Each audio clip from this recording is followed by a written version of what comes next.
سبيل الدموع سبيل مريح، تنهدى يا صاحي كي تستريح وبث الدعاء. الرحمن الرحيم. السلام عليكم ورحمة الله وبركاته. الحمد لله رب العالمين، والصلاة والسلام على أشرف الأنبياء والمرسلين وعلى آله وأصحابه أجمعين.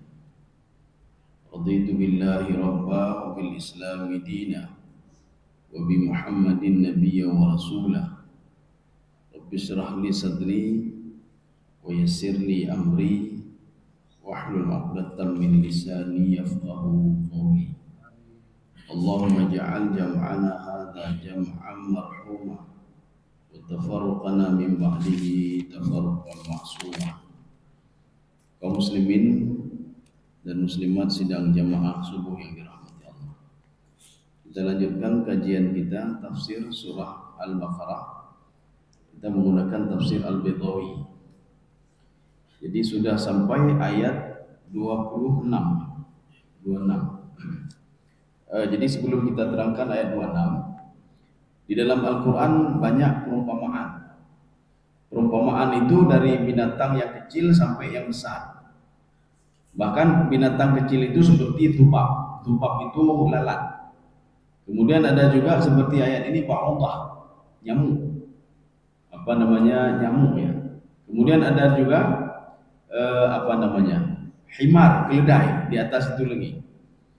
Kemudian ada juga kalbun, anjing.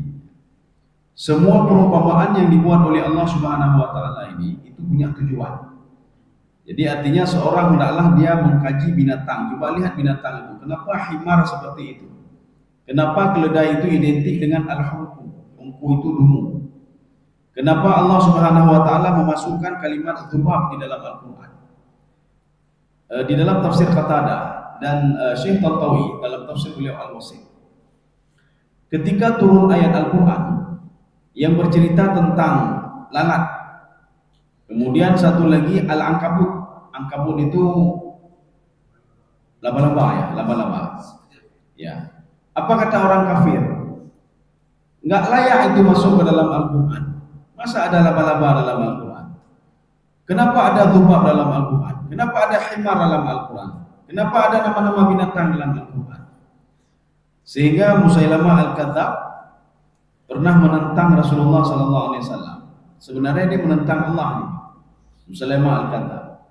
Dia membuat sebuah ayat tandingan. Judulnya apa? Tifda. Kalau dalam Al-Quran ada Al-Fil, ada An-Namlu. Kemudian dia buat tifda. Tifda itu kodok. Jadi dia buat dalam satu kalimat, Ad-Tifda'u rijluhu fil ma'i wa ra'suhu fis sama'. Jadi kodok itu kakinya di bumi, kepalanya di langit.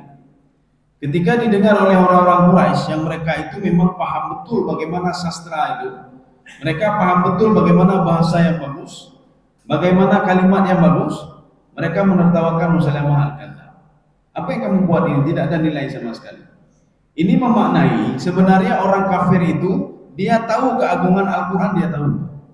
Kenapa dia tahu? Mereka itu memang lahir dari kelompok-kelompok yang cerdas, termasuk suku Quraisy. Mereka memahami bahasa yang bagus. Nanti kita lihat nanti ada buku judulnya Lughatul Quraisy, bahasa Quraisy. Jadi bagaimana peradaban pada masa itu. Ya. Jadi artinya tidak ada alasan mereka menolak Al-Quran.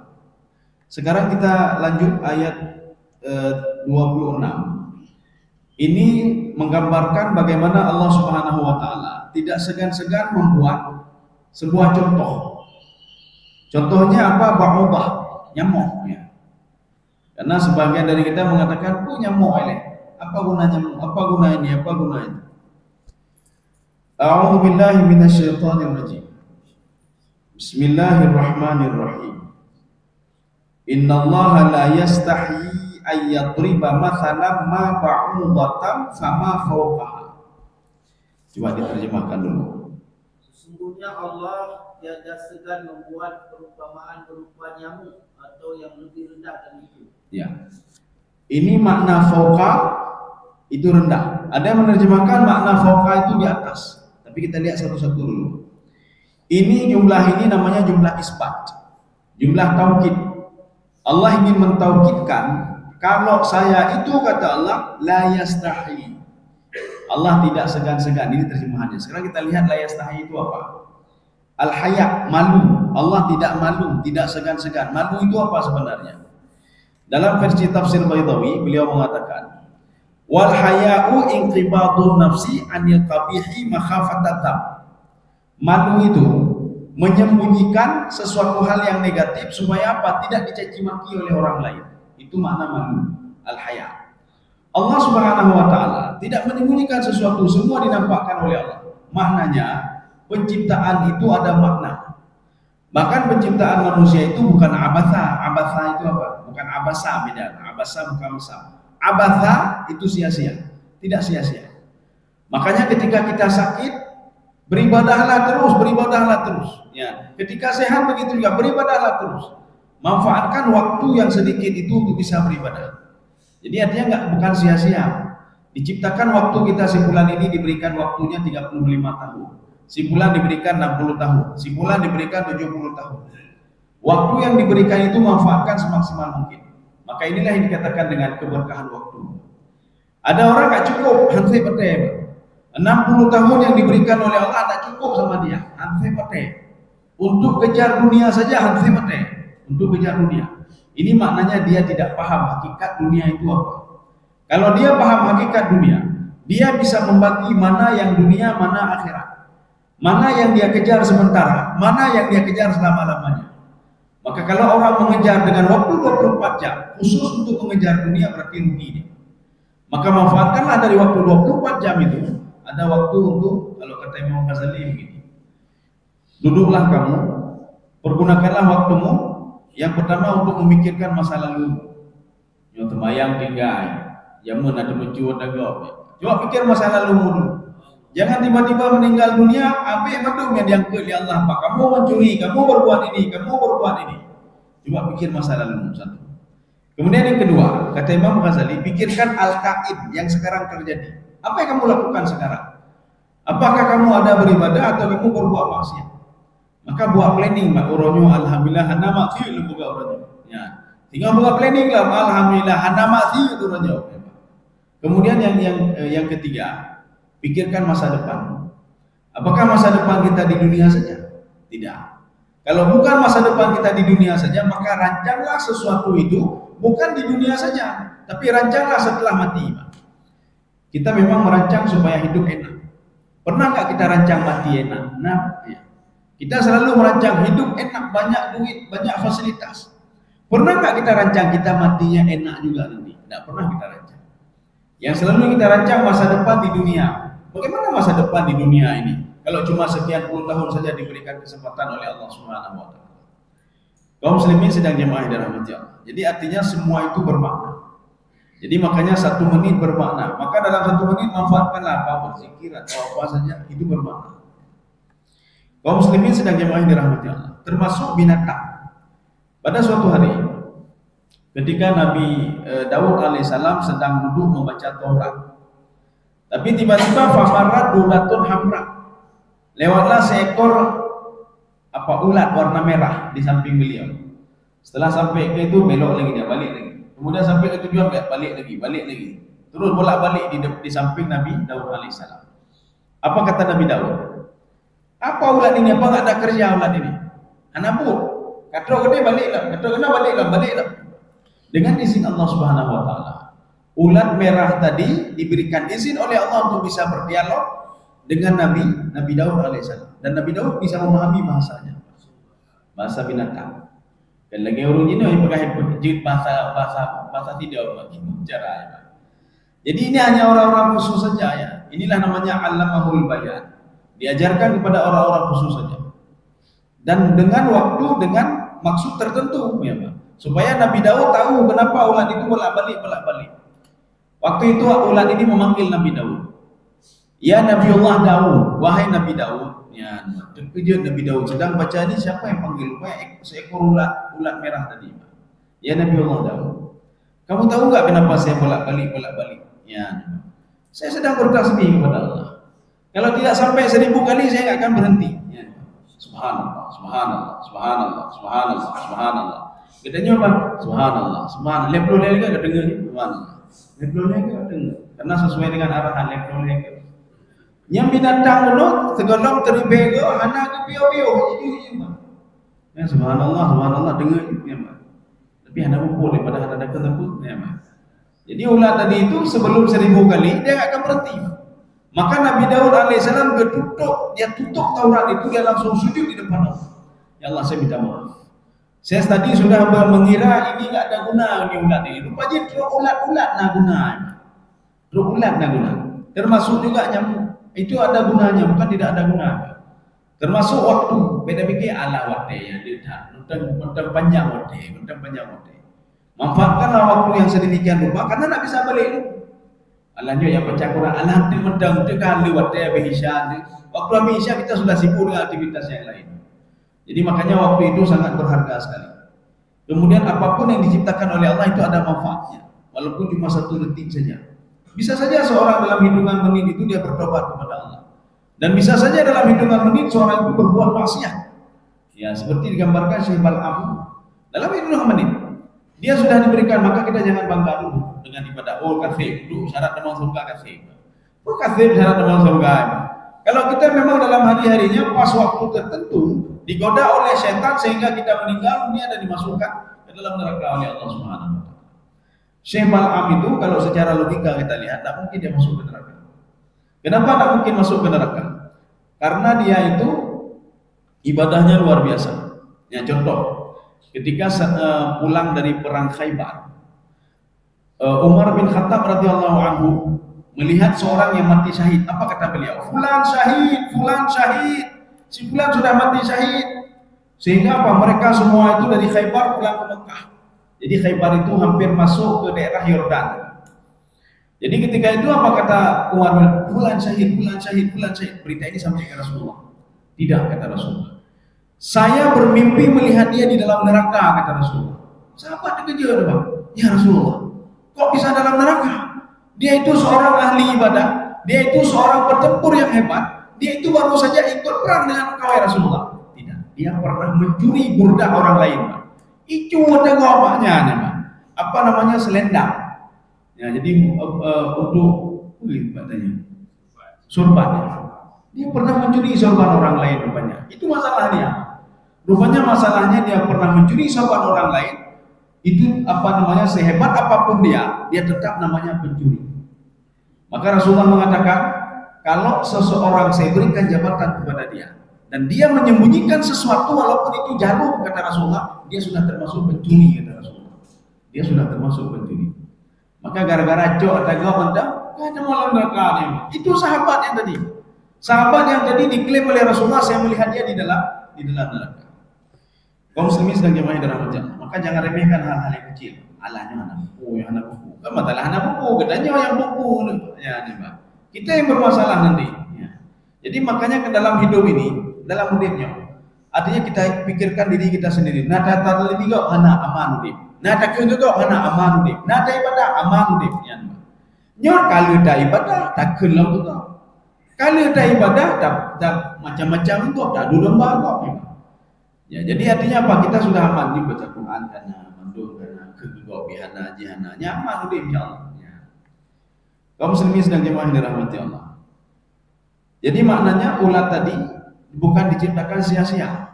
Jadi ada manfaat. Setiap manusia diciptakan ada manfaat. Nyo kagak hidung lagi nyo kayak robah hidung ya, perhung hidung itu. Kemudian kagak beli pinyung mino kagak koh pinyung lomba macam-macam dulu. Artinya apa? Dia sudah merubah apa yang sudah diberikan oleh Allah. Ini manfaatnya ini. Ana ya koh pinyung.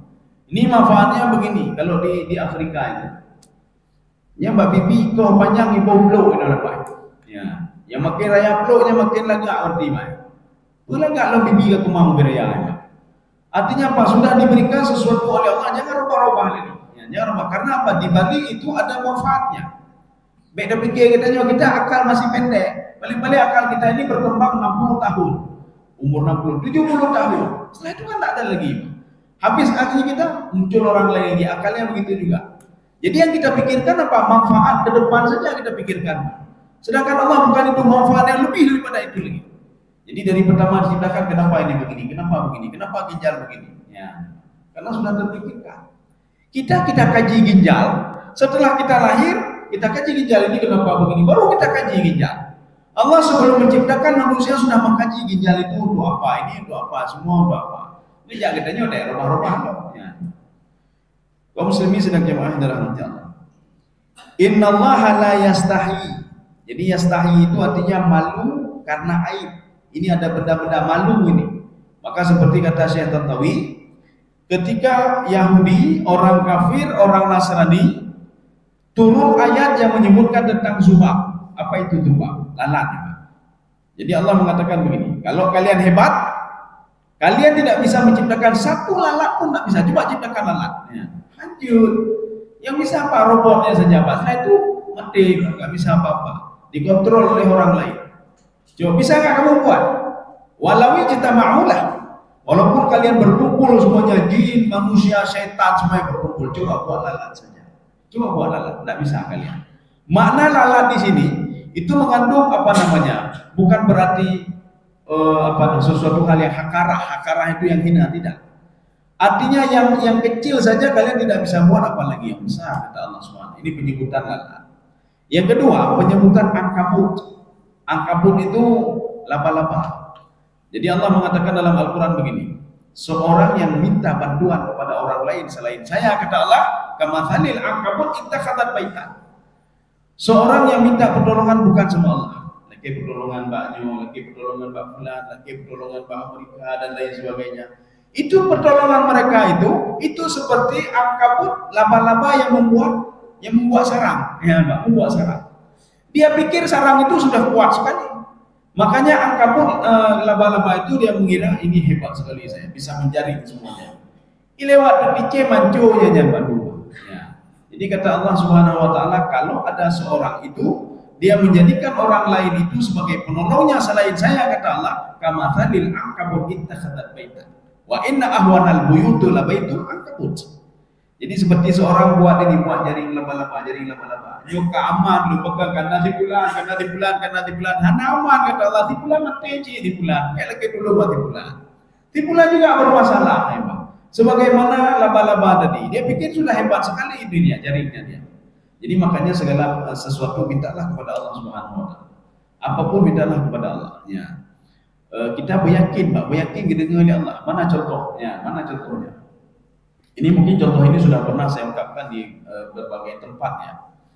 Nabi Yusuf alaihissalam ketika mau dijual, sebelumnya kan ditampar Nabi Yusuf, ditempeleng Nabi Yusuf. Ini setelah dijual oleh saudara-saudaranya kepada kafilah. Kafilah itu dipimpin oleh Al-Aswad. Al-Aswad itu apa namanya, dari Ansar ya. Kelompok Ansari ya. Jadi Al-Aswad ini ketika dia tahu dari saudara-saudaranya kalau Nabi Yusuf itu adalah seorang budak liar dibilang, cukup durhaka saudara Yusuf. Ini budak liar ini, maka diikat lehernya dengan rantai. Kemudian diikat kakinya dengan rantai, tangannya dengan rantai, sehingga dia berjalan dengan rantai. Setelah itu apa? Ditampar lagi, Pak. Kan Nabi ditampar Nabi Yusuf alaihissalam oleh Al-Aswad, kemudian ditendang lagi. Di situ disebutkan falatamahu warakasahu. Setelah ditempeleng kemudian ditendang lagi. Nabi Yusuf ada mau lapor, Pak Tuh adalah lapor kepada Allah ya. Dia tengah-tengah tangannya ke atas. Itu perjalanan ketika dari Kan'an menuju Mesir. Apa kata Nabi Yusuf alaihissalam? Ya Allah, apa dosa saya ya Allah? Saya tidak punya dosa apa-apa, kayak belenggu tak bulu ya Allah. Saya tidak punya dosa apa-apa, sudah dibelenggu ini saya ya Allah. Sebelumnya beliau, Nabi Yusuf pernah bercerita kepada ibunya.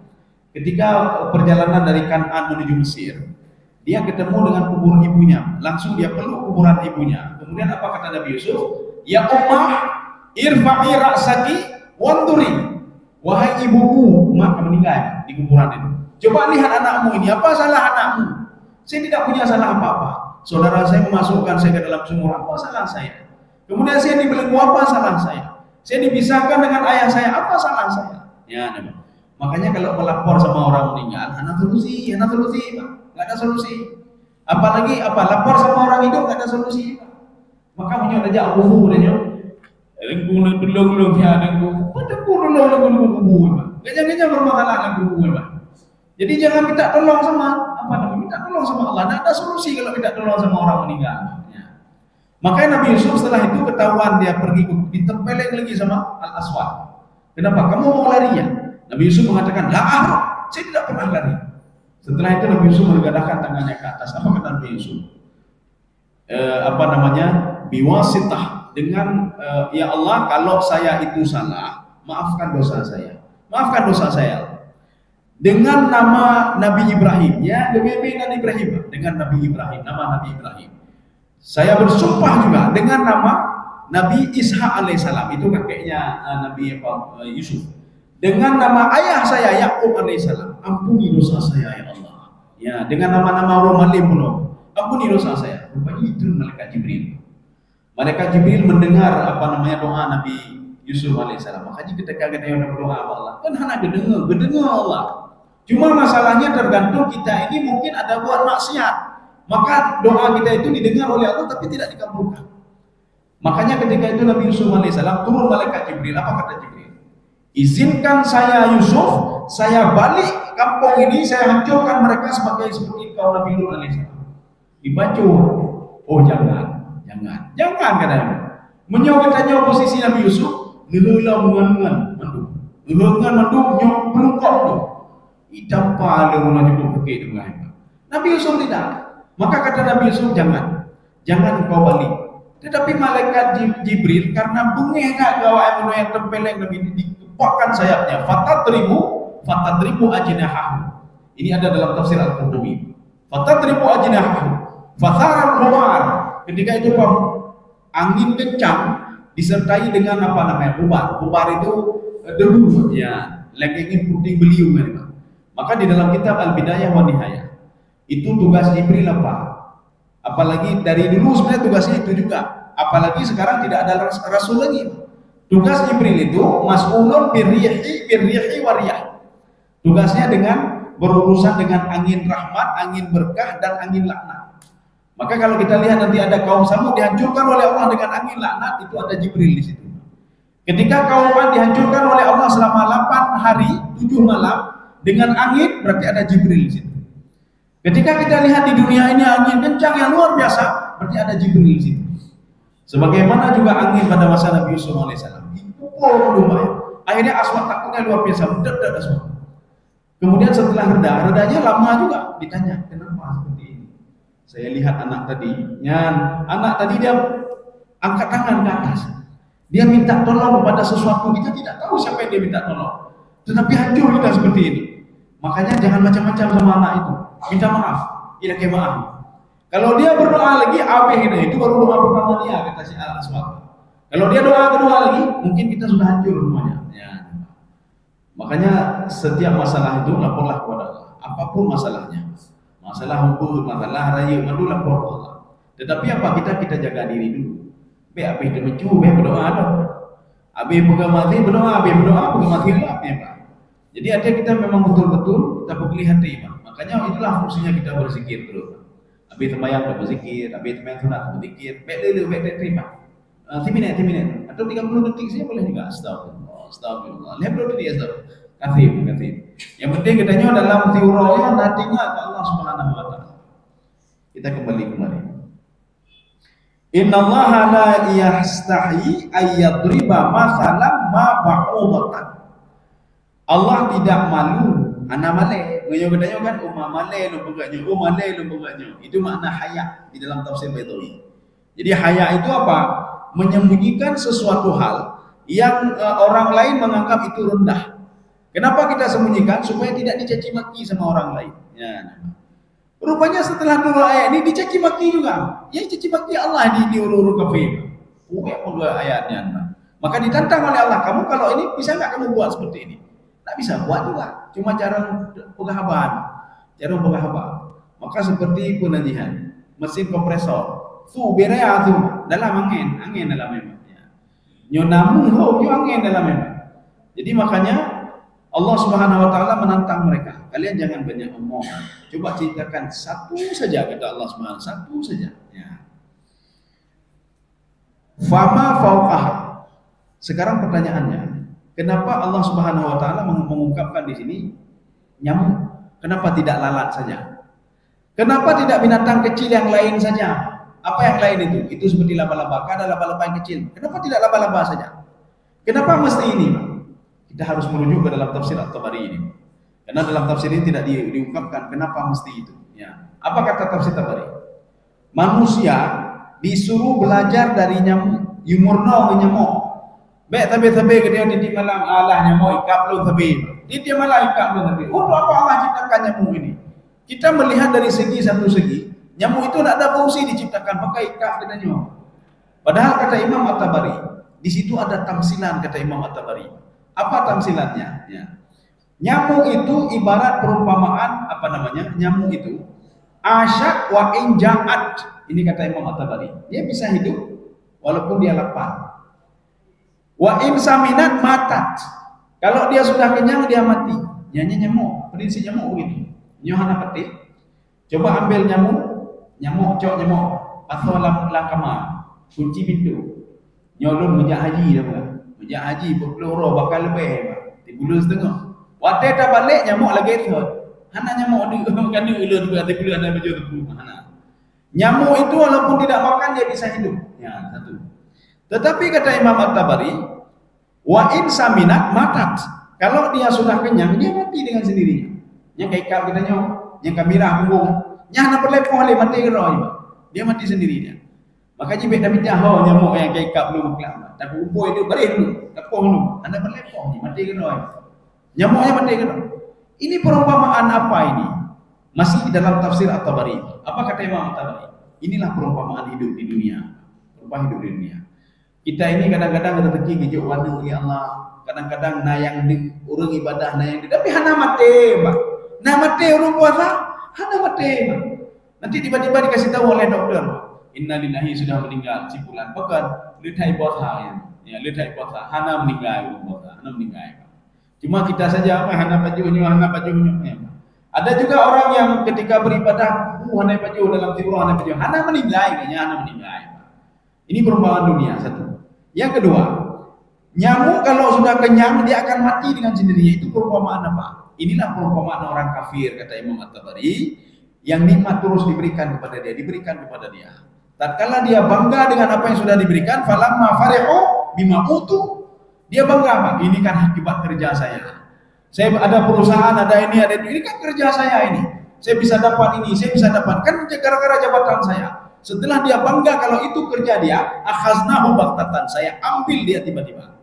Bisa saja dua ini, Pak. Bisa saja diambil hartanya atau jabatannya tiba-tiba, atau diambil dia tiba-tiba.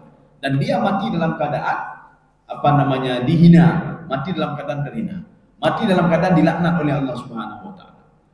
Kaum muslimin sedang jemaah yang dirahmati Allah. Anak perle dan jemaah lagi yang geroh, apa lagi yang geroh. Makanya ketika Abu Jahal kan orang kaya luar biasa. Natar bin Haris orang kaya. Dia pernah ngomong di depan Rasulullah, "Ana aktsaru minka malan wa walada." Saya lebih banyak harta dan anak dibandingkan kamu ya Muhammad. Ya Natar bin Haris. Dia berani menentang apa namanya Walid Al-Mughirah. Dia berani ngomong macam-macam di para Rasulullah. Tapi dalam hitungan jam, anaknya meninggal. Anaknya ada 10 orang meninggal, tinggal 3 lagi. Hartanya habis semua diseruput oleh orang lain. Kemudian dia mati meninggal dalam keadaan sakit, penyakit lah. Penyakitnya simpel, kena duri di kaki cuma sedikit. Ketika dicabut durinya bengkaknya, kakinya, dia meninggal dunia. Ya. Inilah yang Allah katakan tadi, sabar saja Muhammad. Sehingga turun ayat Al-Quran, kullu nafsin dha'iqatul maut. Ya Muhammad, setiap orang itu akan mati. Kamu tunggu saja dia mati, Ya, seperti Abu Jahal. Abu Jahal macam-macam yang ke Rasulullah. Abu Jahal itu mengatakan kepada Abu Bakar As-Siddiq, untuk apa kasih makan orang itu? Untuk apa kasih makan mereka? Apakah Tuhan tak sanggup kasih makan mereka? Coba lihat saya, kata Abu Bakar, Abu Jahal. Coba lihat saya. Saya tidak beriman kepada Allah, tidak salat, tidak puasa, tapi saya kaya. Ya. Abu Bakar diam saja. Rupanya kan Abu Jahal kan tidak begitu lama mati di dalam perang Badar.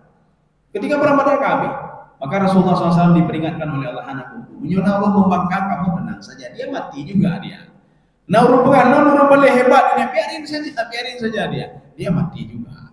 Oh, orang paling biarin saja, dia mati juga. Ya, nih Pak. Lagi diktator di Mesir nih Pak. Kata dia paling hebat, saya Tuhan nih Pak. Saya Tuhan nih Pak. Dulu yang sudah meninggal itu. Saya Tuhan. Akhirnya kan mati juga dia. Berapalah usia dia? 80 atau berapa puluh tahun sudah apa namanya? Kan juga terpulih. Ya. Kita lanjut. Fama fauqaha. Tadi di dalam terjemahannya, fama fauqaha dan apa yang ada di atasnya, di bawah. Apa tadi? Di atas apa di bawah? Rendah. Ya.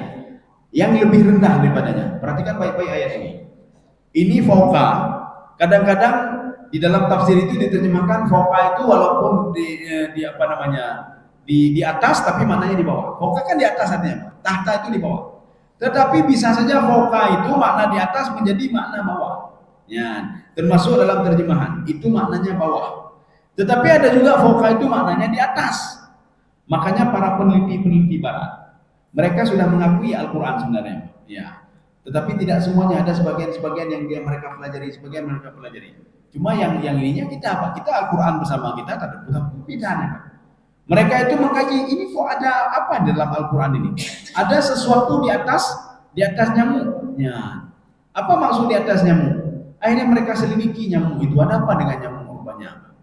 Ada apa dengan nyamuk? Setelah diselidiki, rupanya di atas punggung nyamuk itu ada ratusan bahkan ribuan binatang-binatang kecil. Ada ribuan binatang kecil. Yang Allah ingin mengatakan, saya tidak segan-segan membuat nyamuk dan apa yang ada di atas punggung nyamuk itu. Ketika itu mereka lihat dengan rupanya lihat binatang di atas nyamuk ini Pak. Ya. Makanya sebagian menafsirkan apa? Di bawah nyamuk. Maksud di bawah nyamuk apa? Binatang-binatang yang tubuhnya itu di bawah ukuran nyamuk. Maka boleh dua terjemahannya, tafsirannya. Di bawahnya artinya apa? Ukurannya. Di atasnya artinya apa? Di atas nyamuk itu sendiri. Ada binatang yang banyak sekali. Ya. Jadi rupanya kalau tidak diselidiki kan nggak tahu. Rupanya nyamuk itu bermanfaat bagi binatang itu. Kita bunuh satu nyamuk berarti membunuh ratusan bahkan ribuan binatang yang lain. Ya. Tapi han lagi nyanyi, bet tepeh pahika ia mau dia pada tepohnya mau. Daripada tepehnya mau mati. Ada binatang-binatang tertentu yang disuruh pukul. Ada binatang tertentu kalau sudah mengganggu mudarat itu boleh dimusnahkan. Yang tidak kan? Kalau seandainya semut itu bisa kita alihkan ke tempat lain, alihkan. Tapi sudah kita lakukan apapun tak mau dia, yang baru kita musnahkan. Karena mengganggu mudarat. Nyamuk binaji, Yohana mungkin nyamuk dausai itu kita putar. Makin dausai pakai kap nanya. Jadi hanya cara lain ya kita matikan nyamuk itu. Walaupun di atas dia itu banyak binatang yang lain. Jadi maka itu manfaat nyamuk. Bagaimana manfaat? Nyamuk mati satu, berarti yang binatang lain tak bisa hidup lagi dia. Kenapa? Dia binatang lain parasit di tubuh nyamuk. Ya. Fa ammal ladzina amanu. Nah, sekarang ada dua kelompok yang menyikapi tadi. Nyamuk, naji. Ini perumpamaan sebenarnya bukan nyamuk saja. Ada masalah kecil. Ya, karena sebagian orang kalau orang kafir itu dia melihat dosa kecil Allah biasa saja dosa itu. Biasa saja dosa itu. Seperti dia melihat melihat gunung yang dia melihat lalat lewat di depan dia Allah biasa itu. Tapi orang mukmin ketika berbuat dosa kecil seperti melihat gunung besar. Uberea dosa. Ya, ini kalau orang mukmin. Tapi kalau orang kafir Allah biasa itu. Mentalimi orang Allah biasa itu. Tapi engkau Allah biasa itu. Tak cuma ada kau Allah biasa, orang lain kai cuci ada kau memang. Kita berbuat maksiat Allah biasa itu, orang lain kan buat maksiat juga memang. Yang biasa itulah yang berbahaya. Yang biasa itu berbahaya. Lagi seperti tadi sahabat Nabi tadi, dia mengambil sorban, Allah biasa itu. Walaupun biasa dalam neraka ada mau memang. Walaupun dia seorang pejuang, dia mati syahid kan memang, dia mati syahid. Dia nyoba syahid beda, tapu beda memang. Tak colok ada kau. Kan sorban udah ada coba, apa betul ada coba ada kau. Yang katanya Pak Dronya, Pak itu udah nyoba, Pak itu. Sahabat tadi hijau ada gop dalam neraka itu. Gedanya udah cok ada gopnya, kira-kira Pak itu boleh ya? Pak itu, ya. Hampir anak pada lomba kata tanya Pak Dronya, Pak itu belum. Habis cok ada gopnya. Maka ada dua kelompok orang beriman. Mereka mengatakan ini harus kita cepatkan saja. Fa ammal ladzina amanu fa ya'lamuna annahu al-haqqu min rabbihim. Ini contoh ini memberikan pelajaran bagi kita. Ini kejahatan ini juga memberikan pelajaran, artinya baik kubudi, ya nampak. Kebaikan begitu juga sangat bermanfaat walaupun sedikit. Ini kalau orang beriman, dia selalu memperhitungkan apakah kejahatan sedikit atau kebaikan sedikit. Selalu itu diperhitungkan, ya. Tetapi orang kafir, apa kata orang kafir? Fayaquluna madza aradallahu bihadza mathalan. Untuk apa ini? Tidak ada masalah ini, tidak ada masalah ini. Ini kan hal kecil, ini kan hal kecil. Oh nanti ini kan rakyat kecil, itu biasa itu. Nanti sudah rugi rakyat kecil, enggak apa-apa. Ada bukunya dia lagi mahal, dia enggak biasa ini, Pak. Makanya orang-orang kafir menganggap itu biasa. Maka pilihlah pemimpin-pemimpin orang yang beriman. Akhirnya apa? Sampai hal-hal kecil, oh nyopek itu sengsara rakyat lu. Oh nyopeknya, nanti itu dari Allah Subhanahu wa taala. Tapi kalau pemimpin dia tidak beriman, bah juga dia, ada buku. Hai mati ambah juga dia, ada bukunya, diperbaiki kena oleh uruci rumah. Ada buku katakannya mbaknya. Jadi makanya kalau orang-orang yang tidak beriman jelas seperti itu. Sama dia hana buku. Pak nyo nama telah besar, hana bukunya, hana buku. Hana kedepu, seorang yang berbuat maksiat, satu kampung diazab oleh Allah. Bukan orang maksiat itu saja yang kena, imbasnya apa? Semua kampung kena. Ya. Ketika banjir Bandung kena, padahal buat maksiat cuma 2 orang. Mana bukunya? Ya. Seorang yang berzina, ya, ini Rasulullah dalam dia berzina cuma 2 orang. Tapi asalnya satu kampung diberikan oleh Allah Subhanahu wa taala. Keberkahan kampung tidak ada lagi. Pu yang kata no mati, ujin hana itu. Ini gara-gara urungnya nih, Pak. Gara-gara urungnya. Menurut kita hana buku. Ya. Kita tutup ayatnya, yudillu bihi katsira wa yahdi bihi katsira. Makanya ada sesuatu hal, seorang itu kadang-kadang bisa mengambil hikmah. Yang bisa mengambil hikmah orang beriman. Tetapi orang yang tidak beriman tidak akan pernah mengambil hikmah. Lagi tapi. Kejadian-kejadian kecil enggak dijadikan sebagai hikmah, maka begitu terus dia, Pak, begitu terus. Jadi makanya ada yang dapat petunjuk, ada yang tidak dapat petunjuk. Yang dapat petunjuk siapa? Itulah orang pilihan. Maka pilihlah orang-orang pilihan. Ya, Pak. Jadi dalam perjalanan saja kata Rasulullah, kalau kamu itu ada berapa orang, maka pilihlah satu orang untuk salat menjadi imam, jadi pemimpin, ya, Pak. Jadi pemimpin, ya, untuk mengarahkan. Jadi bejak salatnya tidak, jadi pemimpin. Bagaimana kalau pemimpin itu tidak tahu apa-apa? Ini bukan puan, Pak. Hana buku aja, hana buku dan lekemah. Hana buku, berarti yang kena kedanya mendung, Pak. Ya, yang kena kita semua, kena asap kita semua. Ya.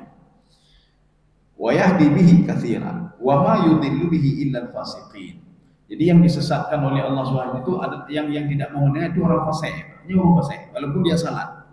Makanya ada orang munafik, kata Rasulullah, wa insanna. Seorang itu dikatakan munafik juga walaupun dia salat, wa in sama walaupun dia puasa, wa in qala kan aslama, walaupun dia mengatakan saya muslim, kalau dia berbuat menipu orang lain tetap munafik namanya. Oh lu nurun tahajud, lu semayang walaupun semayang, kata Rasulullah. Diperhatikan dalam hadis kitab Riyadhus Shalihin. Ketika cerita tentang orang munafik ada ditambah situ wa fi riwayatin ukhra. Dalam riwayat yang lain Rasulullah mengatakan wa in salla, wa in sama, wa in qala aslama, wa in qad aslama. Walaupun dia urung muslim, lun haji kepada hotel, tak munafik dah. Maka ciri-ciri hebohnya nampak dah. Ketika ngomong tidak ana sesuai dengan bur, ya Pak. Idza hadasa kadzaba wa idza wa'ada akhlafa. Kamu berjanji tapi kamu mengingkari, munafik kamu. Ayo puasa, walaupun puasa, kata Rasulullah. Ya Pak. Wa idza tumina khana. Ketika diberikan sesuatu kamu berkhianat kamu. Ayo dulu temayang, walaupun temayang. Walaupun tahajud tetap munafik. Maka itu kita jaga diri dulu. Umalun baik diklaim urang munafik adinya supaya jangan diklaim. Makanya menyoh anak tepu tak pegang, tak pegang. Kalau dititipkan amanah oleh orang lain, kalau tak bisa jaga baik je jauh juga. Ayo nak jabatan tak oh jauh juga. Memang berkhianat. Jauh juga. Kalau tak sanggup serahkan saja. Makanya ada seorang laki-laki ketika dia mendengar Rasulullah mengatakan gara-gara 1 jarum saja seorang pemimpin bisa masuk ke dalam neraka. Gara-gara tambah jarum, Pak. Kenapa? Dia enggak mencuri, kata Rasulullah. Mencuri jarum itu. Maka seorang sahabat dia ke Rasulullah, ya Rasulullah, ambil kembali jabatan saya, Rasulullah. Saya enggak berani, ya Rasulullah. Gara-gara kata jarum tak boleh lulus neraka aja, ya Rasulullah. Ya. Ya katanya biasa aja. Alah biasa itu. Maka biasa udah lagi yang ci, Pak. Biasa itu. Jangan jual buku, ya Pak. Nyatah kita oleh, Pak. Saya rasa cukup sekian. Nabu saja. Jadi mudah-mudahan ada manfaatnya bagi tuan dan jemaah sekalian. Subhanallah wa bihamdika, asyhadu an la ilaha illa anta, astaghfiruka wa atubu ilaik. Assalamualaikum warahmatullahi wabarakatuh.